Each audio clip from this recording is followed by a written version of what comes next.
நண்பர்கள் அனைவருக்கும் வணக்கம்.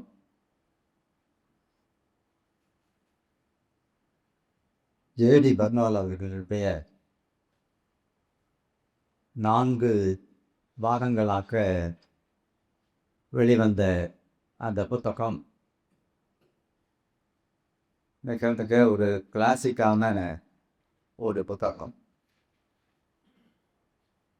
என்னுடைய மாணவ பருவ காலத்திலேயே அதை படிக்க வேண்டும் என்கிற அந்த ஆர்வம்,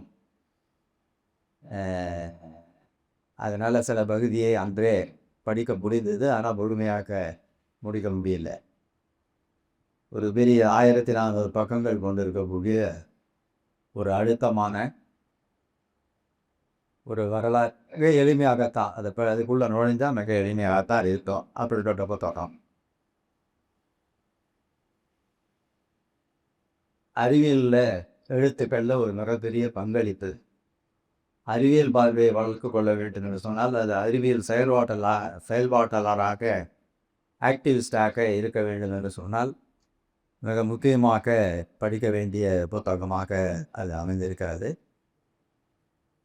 அந்த புத்தகத்தை ஒரு எளிமையான முறையில் ஒரு லெக்சர் விளக்க உரை என்கிற அடிப்படையில் பேராசிரியர் முருகன் அவர்கள் மிகச்சிறப்பாக இந்த வரலாற்றில் அறிவியல் என்கிற அந்த நூலை எழுதியிருக்கிறார். தலைப்பை சொல்லும்போது கொஞ்சம் கவனமாக சொல்ல வேண்டியிருக்கு. ஏன்னா அறிவியல் வரலாறுன்னு சொல்லிட்டுன்னு வைங்க, அதில் வேறு அர்த்தம் வந்துடும். அந்த புத்தகத்திலே ஏன் வரலாற்றில் அறிவியல் என்கிற விளக்கத்தை அவர் கொடுக்குறார். அதனால் அந்த பணி என்பது ரொம்ப முக்கியமான பணி. பேராசிரியர் முருகன் அவர்கள் ஆற்றிருக்கக்கூடிய பணி மிகுந்த பாராட்டத்தக்க பணியை. அவ்வளோ பெரிய மகத்தான ஒரு நூலை ஜேடி பர்னால் அவர்களுடைய பங்களிப்பை மிக எளிமையாக உரை வடிவத்திலே அவர் கொண்டு சென்றிருப்பதுங்கிறது ரொம்ப முக்கியமானது. இப்போ நான் அந்த புத்தகத்தை பரவலாக்க வேண்டும், குறிப்பாக இளைஞர்கள் மாணவர்களிடம் ஜேடி பர்னால்னுடைய அந்த சயின்ஸ் அண்ட் ஹிஸ்ட்ரிங்கிற அந்த புத்தகத்தை பரவலாக கொண்டு செல்ல வேண்டும் என்கிற அந்த பணியை செய்வதற்கு அது கொண்டு போகணும். அந்த நூல் என்பது கொண்டு போகப்பட வேண்டும். அதை கொண்டு செல்வதற்கு இந்த புத்தகம் ஒரு சிறந்த கையேடாக எளிமையாக புரிந்து கொள்ளக்கூடிய விதத்திலான ஒரு பங்களிப்பாக அமைந்திருக்கிறது. எனவே உண்மையிலே பேராசிரியர் முருகன் அவர்கள் பாராட்டுக்குரியவர்கள் என்பதை இந்த நாட்களை நான் சொல்ல வேண்டியிருக்கிறது. இந்த புத்தகத்தில் ஒரு 4 பாகங்கள் என்று சொல்லுகிற போது அந்த கற்காலம் முதற்கொண்டு நிலப்பிரபுத்துவம், முதலாளித்துவம், பிறகு 7ஆம் நூற்றாண்டில் அவர் வாழ்ந்த காலம் வரை அப்படின்னு நினைக்கிறேன். ஒரு 70 ஆண்டுகள் 20ஆம் நூற்றாண்டில் அது வரையிலான வளர்ச்சி போக்குகளை ஒரு 4 பகுதிகளாக ஜேடி பர்னால் பதிவு செய்திருக்கிறார். இது ஒரு நீண்ட காலம், கற்காலத்திலிருந்து 20ஆம் நூற்றாண்டு வரை என்று சொல்லுகிறது. பல லட்சக்கணக்கான ஆண்டுகள் அந்த மனிதனாக ஹோமோசேப்பியன்ஸ் என்று சொல்லக்கூடிய அந்த மனிதனாக உருவெடுத்த அந்த காலம். அதற்கு பிறகு 20ஆம் நூற்றாண்டில் அணுகுண்டுகள்லாம் கண்டுபிடித்த அந்த காலம் வரை ஒரு நீண்ட விரிந்த பரப்பு. அதை முழுவதும் ஒரு துல்லியமாக அவர்கள் அந்த அறிவியல் வளர்ச்சி கோடுகளை வளர்ச்சிகளை அறிவியல் கண்டுபிடிப்புகளை அவர் விவரித்திருக்கிறார். இப்போ அறிவியல் வரலாறுங்கிற முறையில் ஒரு கண்டுபிடிப்பையோ அல்லது ஒரு அறிவியல் சாதனத்தையோ அது எப்படி கண்டுபிடிக்கப்பட்டதுங்கிற வரலாறு நிறைய நமக்கு புத்தகங்களாகவும் தகவல்களாகவும் கிடைக்கிறது. அது பல பேர் புத்தகங்கள் எழுதியிருக்கிறார்கள். அது நம்ம ஒரு அறிவியல் கண்டுபிடிப்பு அல்லது அறிவியல் கோட்பாடு எப்படி உருவானது என்பது நாம் வழக்கமாக படிக்கிற விஷயம். அது ரொம்ப முக்கியமானது. அது நிச்சயமாக ஒவ்வொரு அறிவியல் கருத்துக்கும் பின்னாடி ஒரு பெரிய வரலாறு இருக்கு. அதுக்கு நாம் அறிந்து கொள்ள வேண்டிய ஒரு விஷயம். ஆனா, பெர்னால் இந்த விளக்கத்தை எந்த அடிப்படையில் என்று சொன்னால், சமூக வளர்ச்சியோடு, சமூக வளர்ச்சி கட்டங்களோடு இணைத்து இந்த வரலாறு என்பதை அவர் விளக்குகிறாருங்கிறது தான் ரொம்ப முக்கியமானது. இப்போ நான் ஒரு மார்க்சிய இயக்கத்தில் ஆக்டிவிஸ்டாக இருக்கிற காரணத்தினால நாங்கள் வந்து வரலாற்று பொதுமுகல்வாதம் என்கிற ஹிஸ்டாரிக்கல் மெட்டீரியலிசம் என்கிற சப்ஜெக்டை எடுப்போம். அப்படி எடுக்கிற போது ஒரு புராதன பொது உடைமை சமூகம் என்கிற அந்த காலகட்டத்திலிருந்து துவங்கி இன்றைக்கு இருக்கிற முதலாளித்துவம், இது அடுத்து செல்லக்கூடிய சோஷலிசம் என்கிற அந்த சமூக அமைப்பு எப்படி இருக்கும், சோஷலிசம் என்கிற அந்த சமூக அமைப்பு தற்போது எப்படி நடைமுறையில் இருந்து கொண்டிருக்கிறது சீனா போன்ற நாடுகளில் என்பதையெல்லாம் நாம் பார்ப்போம். அது பொதுவாக இந்த சமூக மாறுதல் என்று வருகிற போது பெருமளவுக்கு அந்த உற்பத்தி முறை, மனிதர்கள் எவ்வாறு நுகர்ந்தார்கள், எவ்வாறு உணவு தயாரித்தார்கள், உணவை உண்டார்கள், தங்களுடைய தேவைகளை எப்படி நிறைவேற்றி கொண்டார்கள், அதற்குரிய கருவிகள் என்ன, அந்த கருவிகள் எப்படி வந்தது, அந்த கருவிகள் பிற்காலங்களில் நிலமோ உற்பத்தி கருவிகளோ இதெல்லாம் வந்து எப்படி தனி ஒரு கூட்டம் தனி உடைமையாக அது மாற்றியது என்கிற அந்த மட்டத்தில் அந்த கருத்துக்களை எல்லாம் சொல்லுவோம். வரலாற்று பொருள் முதல்வாதம் என்று சொல்கிற போது இந்த பொருளியல் முறை, உற்பத்தி முறை என்பது எவ்வாறு மாறிக்கொண்டு வந்தது, அதுக்கேற்ற அடிப்படையில் மனிதர்களுடைய உறவுகள், உற்பத்தி உறவுகள், சமூக அமைப்புகள் எப்படி மாறி வந்து கொண்டு இருக்கிறது என்பதை மார்க்சிய இயக்கத்தில் இருக்கக்கூடிய எல்லாருமே வந்து அந்த வகுப்புகள் அதெல்லாம் கேட்போம், விவாதிப்போம், அதெல்லாம் செய்வோம். ஆனால் இந்த நூலினுடைய மிக முக்கியமான சிறப்பம்சம் என்னவென்று சொன்னால், இதுல அறிவியல் கருத்துக்கள் எப்படி உருவானது, அறிவியல் கோட்பாடுகள் உருவானது, எப்படி மனிதர்கள் இதையெல்லாம் உருவாக்கி இருக்கிறார்கள் என்பதை அவர் வந்து இந்த சமூக மாற்றங்களோடு உள்ளடக்கி அவர் வந்து விவரிக்கிற போது ஒரு முக்கியமான விஷயம், அடிப்படையாக புரிந்து கொள்ள வேண்டிய விஷயம், இந்த அறிவியல் கண்டுபிடிப்புகள் என்கிற பெயரில் நாம் வந்து மேதைகளின் பல பேரை சொல்கிறோம். இப்போ நியூட்டன், ஐன்ஸ்டீன், இப்படிலாம் வந்து பல பேர்கள் இருக்கிறது. ரொம்ப முக்கியமான பங்களிப்பு, தனிநபர்களுடைய அந்த மகத்தான மேதைகளுடைய பங்களிப்புங்கிறது மிக முக்கியமானது. அறிவியலாளர்கள், அது சயின்டிஸ்ட் என்று சொல்லுகிற போது. ஆனால் இந்த வரலாற்றை படிக்கிற போது ஒவ்வொரு கட்டத்திலேயும் மனிதர்கள் அவர்களுடைய வாழ்க்கை நெருக்கடிகளை சமாளிக்க, வாழ்க்கை இன்னல்களிலிருந்து மீள்வதற்கு,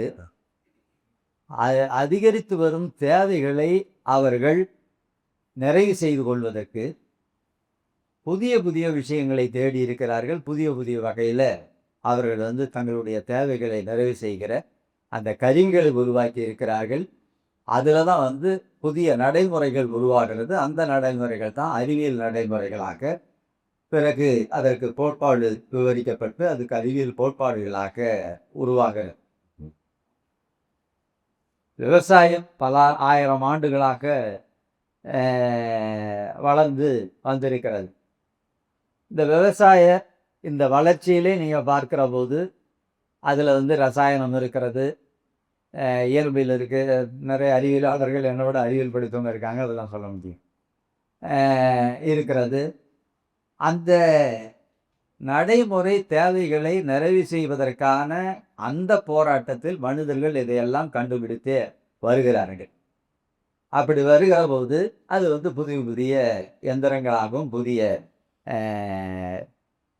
கண்டுபிடிப்புகளாகவும் அது வடிவமைக்கப்படுது. அதனால் எது அடிப்படை என்று சொன்னால் சமூகத்தினுடைய அந்த நடைமுறை, மக்களுடைய வாழ்க்கை தேவைகள், மக்களுடைய இதிலிருந்து, அதாவது தனிப்பட்ட மேதைகளுடைய சிந்தனையில் திடீரென்று ஒரு ஞானமாக உருவெடுத்ததாக அந்த கண்டுபிடிப்புகளை நாம் சொல்ல முடியாது. அதிலிருந்து ஆரம்பிக்க முடியாது. மக்களுடைய வாழ்நிலையிலிருந்து, வாழ்க்கை நெருக்கடிகளை அவர்கள் சமாளிப்பதற்கு நடத்திய போராட்டத்திலிருந்து, அதன் வழியாகத்தான் இந்த அறிவியல் என்பது உருவாகிறது. அறிவியல் கருத்துக்களும் அறிவியல் கண்டுபிடிப்புகளும் உருவாகிறது என்கிற அந்த விஷயத்தை அவர்கள் இதுதான் சமூக வளர்ச்சியோடு இணைந்ததாக, சமூகத்தோடு இணைந்ததாக அறிவியல் வளர்ந்திருக்கிறது என்கிற எளிய உண்மை, எளிதான உண்மை, சிம்பிள் ட்ரூத்து தான் அது. ஆனால் நீண்ட காலம் மறைக்கப்பட்டு வருகிற ஒரு உண்மை. அந்த உண்மையை அவர் வெளிக்கொண்டு வந்திருக்கிறார்கள் என்பது தான் ஜேடி பெர்னல். அதில் முருகன் மிக எளிமையாக அந்த விளக்கத்தை எல்லாம் அவர் குறிப்பிடுகிறார். இதில்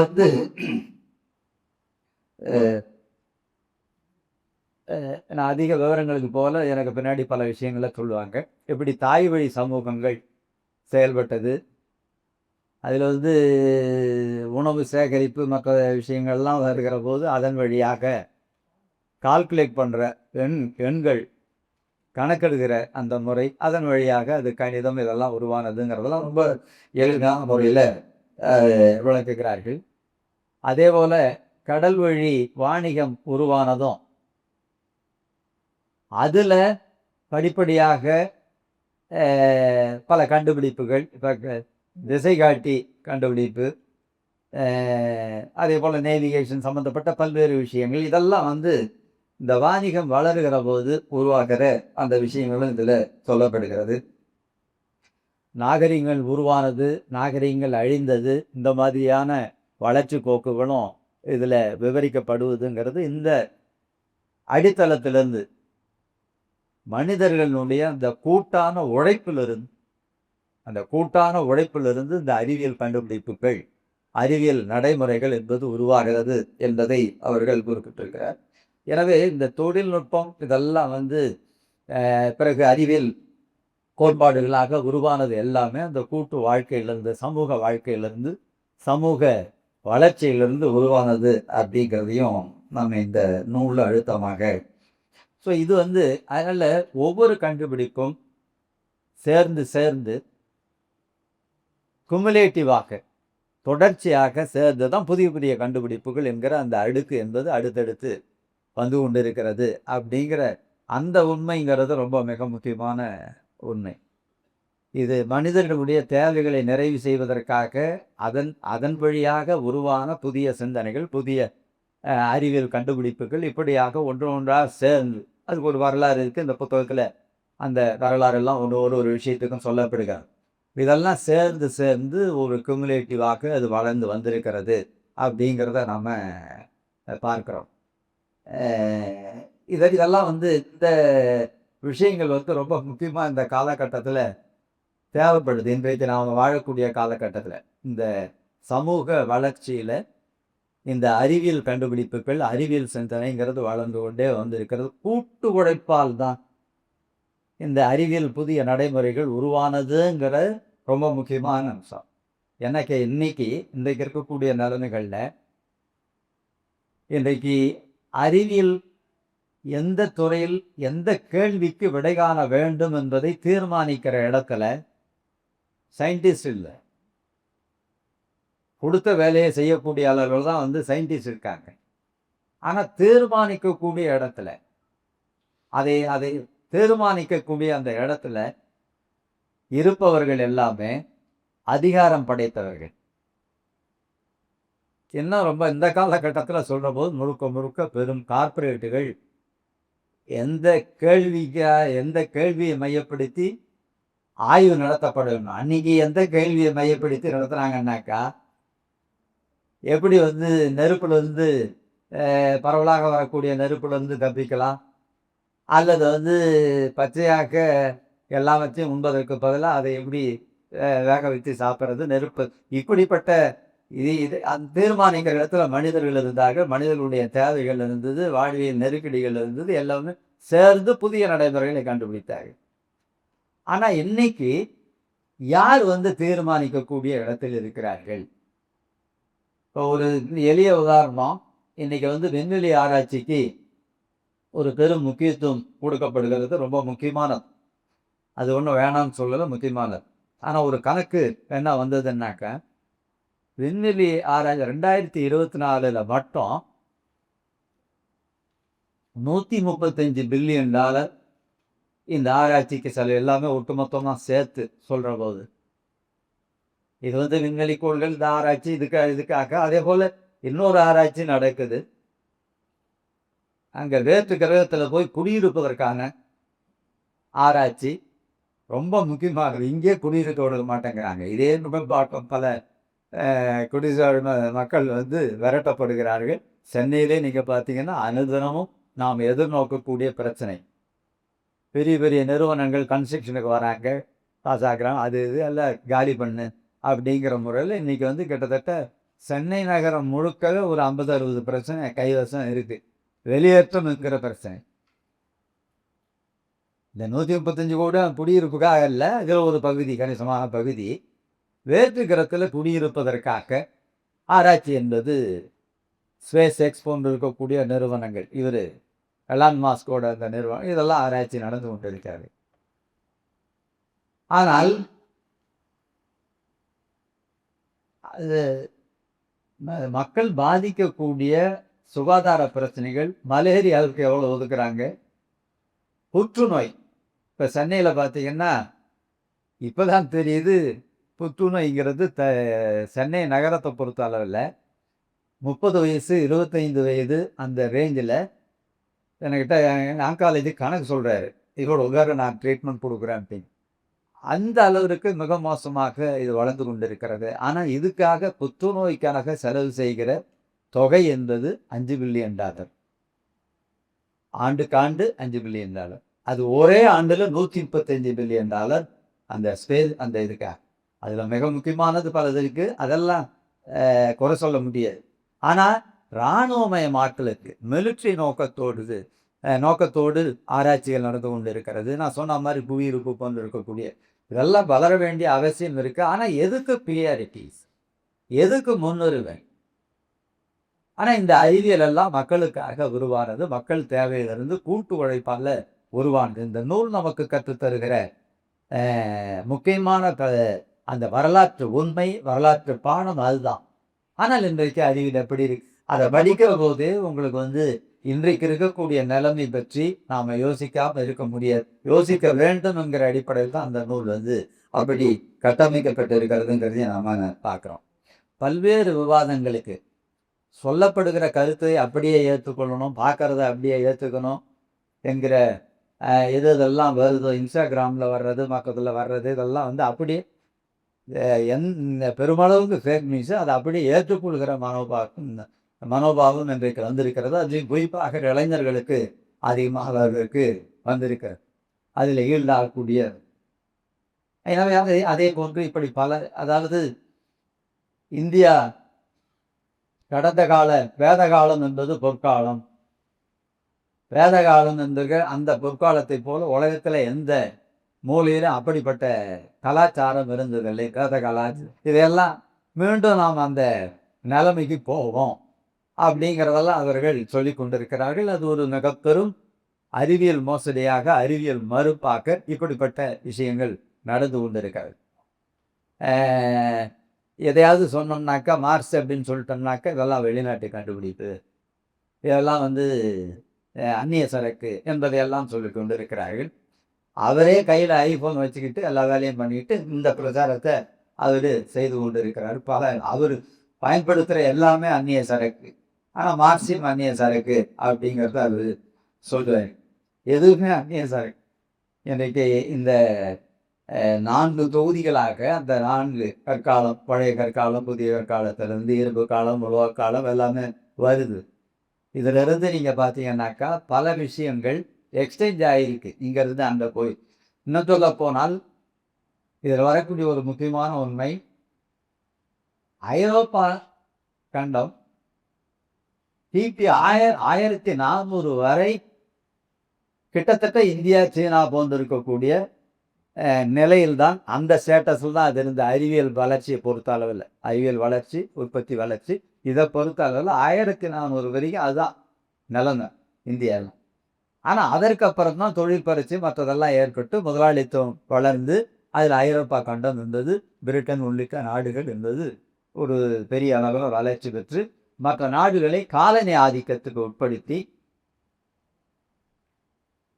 இந்த காலனி ஆதிக்கத்தை நியாயப்படுத்துறதுக்கு பல வாதங்கள் அன்றைக்கு முன்வைக்கப்படுது, இன்னைக்கே முன்வைக்கிறார்கள். அதாவது அந்த 1940களில் வின்ஸ்டன் சர்ச்சில் அவர் இந்த காலனி ஆதிக்கத்தை, நாங்கள் இல்லைன்னா இந்தியா இல்லை, நாங்கள் இல்லைன்னா இந்தியர்கள் காட்டு மிராண்டிகளாக இருப்பார், நாங்கள் போனதுனால தான். அதுக்கு என்ன சொல்லுவாங்கன்னா, நாங்கள் பண்ணதுங்கிறது அடிமைத்தனம் இல்லை, நாங்கள் அடிமையாளாக்க இல்லை, நாங்கள் ஒரு சிவிலைசிங் மிஷன்.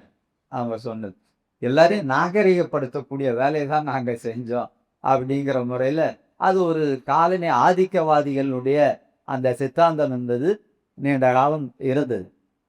அந்த காலனி ஆதிக்கவாதிகளுடைய அந்த சித்தாந்தம் அது எந்த அளவிற்கு வரலாற்றுக்கும் அதுக்கும் சம்மந்தம் இல்லைங்கிறத நாம் இதை படிக்கிற போது இன்னும் சொல்ல போனால் சீனா இந்தியாவிலிருந்து பல கண்டுபிடிப்புகள் ஐரோப்பாவுக்கு போயிருக்கிறது. இதிலே சொல்கிறாங்க, காகிதம், அச்சுக்கலை, வெடிமருந்து மிக முக்கியமானது. இதெல்லாம் ஐரோப்பாவுக்கு இங்கேருந்து போயிருக்கக்கூடிய விஷயம். இந்தியாவை பொறுத்தளவில் அந்த இலக்கண் எண்கள் 0 அரபு நாடுகள் வழியாக அங்கே போயிருக்கிறதுங்கிறது. இதெல்லாம் இங்கேருந்து அங்கே போய் அங்கே மேலும் வளர்ச்சி பெற்று தொழில் புரட்சி வருகிற காலகட்டத்தில் அது அங்கே வளர்ச்சி இருந்தது. எனவே ஒரு குறிப்பிட்ட இந்த காலத்தை பொற்காலம் என்று சொல்கிற இப்படிப்பட்ட கருத்துக்கள் எல்லாம் மிக அறிவியலுக்கு விரோதமான கருத்துக்கள் பரவலாக கொண்டு செல்லக்கூடிய வகையில்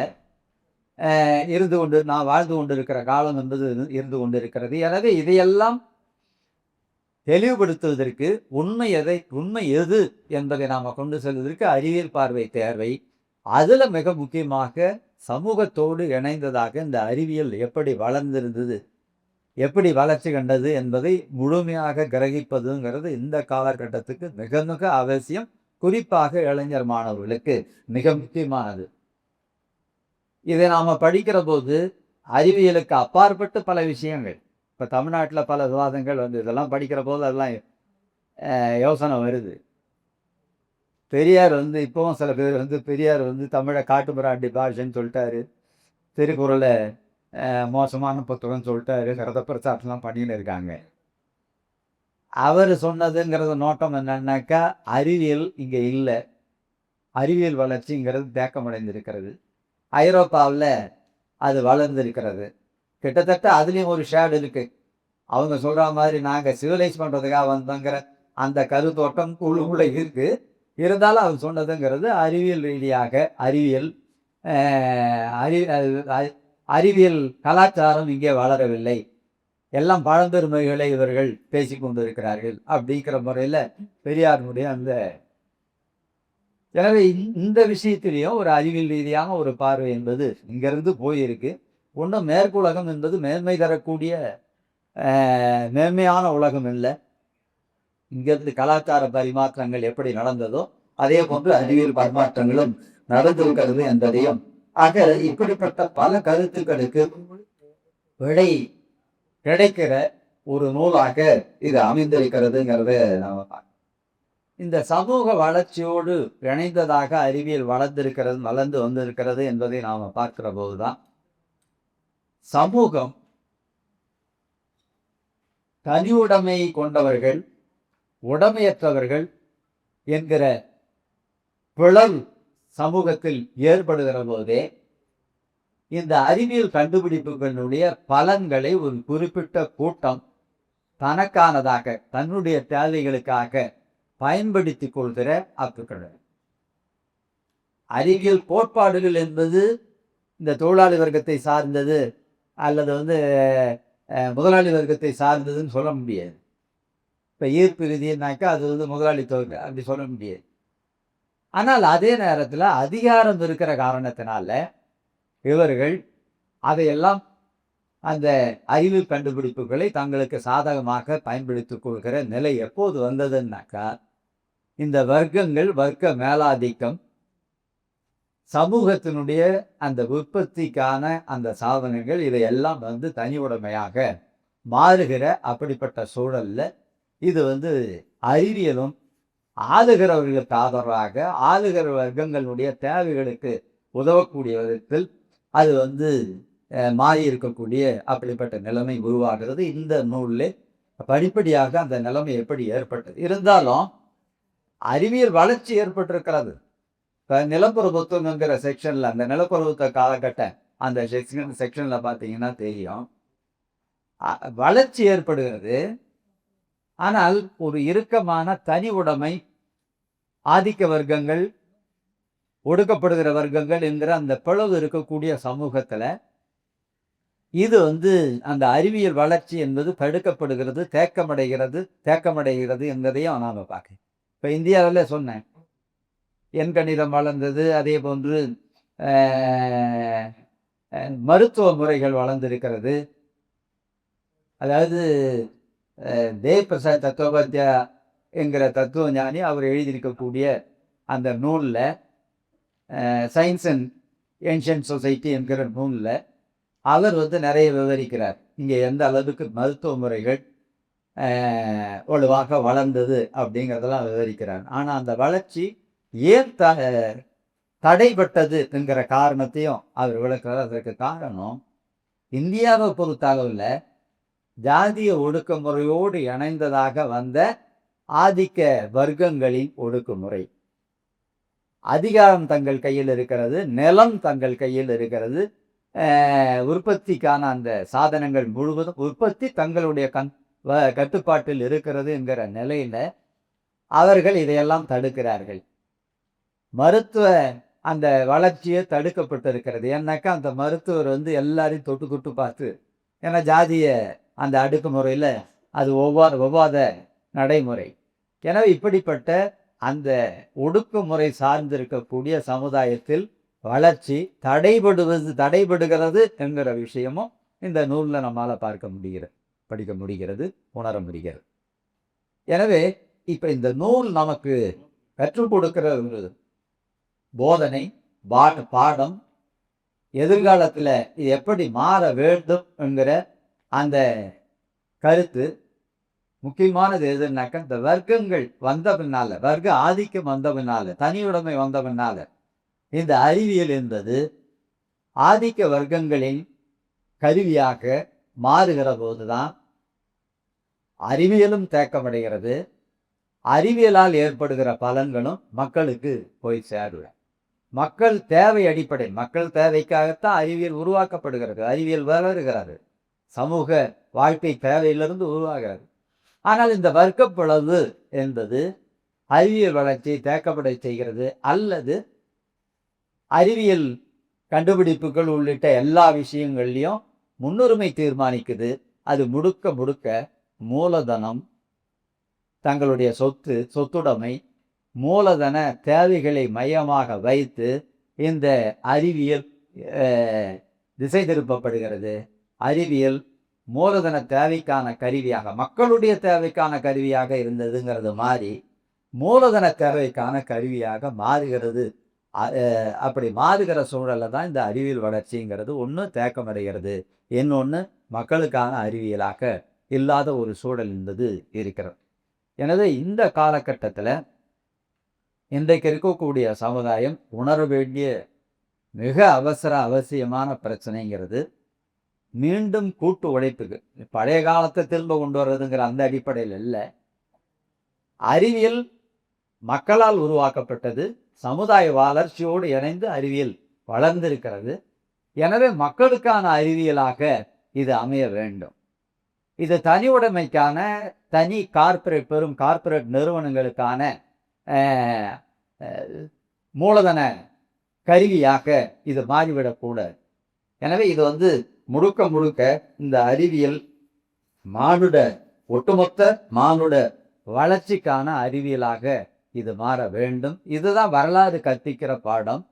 இதுதான் வந்து இந்த அறிவியல் உருவானதுக்கான அடிப்படையே முழுக்க கூட்டு உழைப்பினாலும் மக்களாலும் உருவாக்கப்பட்டது.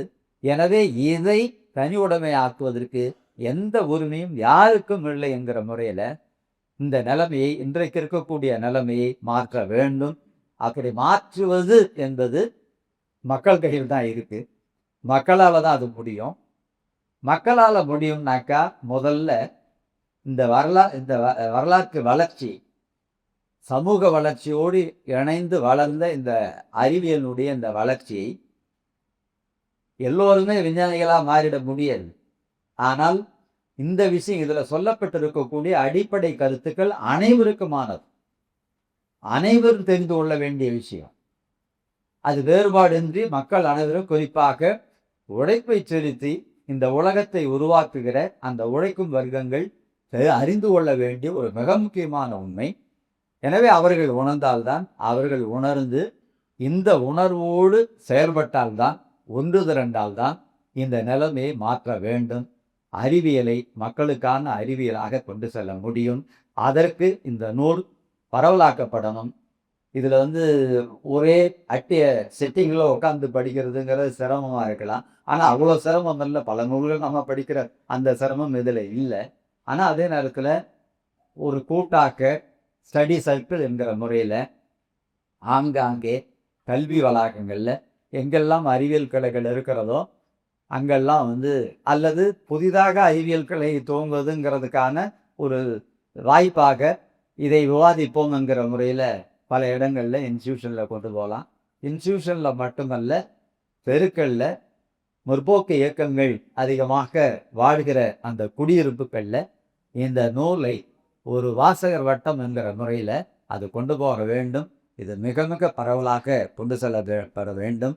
அதே போன்று அதில் இருக்கக்கூடிய பல்வேறு விஷயங்களை சிறு சிறு பிரசங்கங்களாகவும் அதை கொண்டு போகணும். அந்த அடிப்படையில் இந்த நூல் மகத்தான பங்களிப்பளிக்கக்கூடிய நூல்.